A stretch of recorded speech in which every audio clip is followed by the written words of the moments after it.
J.K. Rowling ignited a war with the trans community for stating biological facts. Snoop Dogg is the mayor of Clowntown, and why the biggest celebs in the world are calling to defund the police and what this means. I'm AlexClark, and this is POPlitics.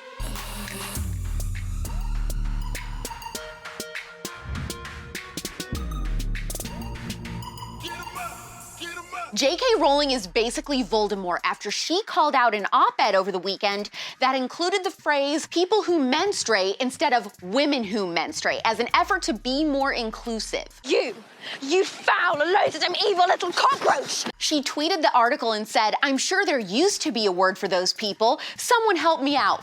Womben, wimpund, woomud." I wumbo, you wumbo, he, she, me, wumbo. The mob was swift, but unlike baby back Drew Brees, Rowling, who's a liberal herself, stood her ground. She said, "I know and love trans people, but erasing the concept of sex removes the ability of many to meaningfully discuss their lives. It isn't hate to speak the truth. You deserve to be punished." And then she continued by saying, "I respect every trans person's right to live any way that feels authentic and comfortable to them.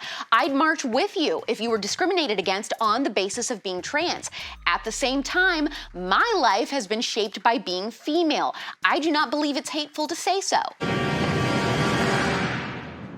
Sorry about that. GLAAD issued a response over Twitter criticizing Rowling for inaccurate and cruel messaging. What part is inaccurate and cruel? The biological facts? Saying you believe in biological sex isn't discrediting trans existence, but it is inaccurate and cruel to discredit all women's existence. You don't bleed from your penis once a month, and if you do, you should call 911. Oh wait, you can't. They've been defunded. Thoughts and squares. God, I'm so sorry.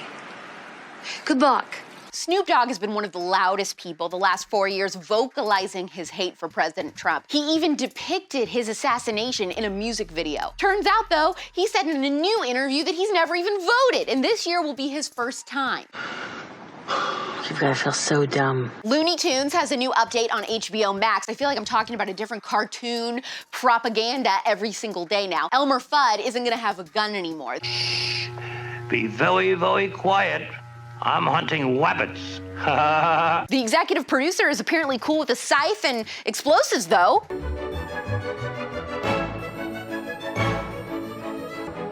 Hey, no guns, but according to the New York Post, Satan will make an appearance in one of the new episodes. This has been the worst, most backwards day of my life. The Weeknd, Taraji P. Henson, Lizzo, Natalie Portman, and more celebrities have all signed an open letter advocating for state and local governments to defund the police. First, we need to acknowledge the elephant in the room.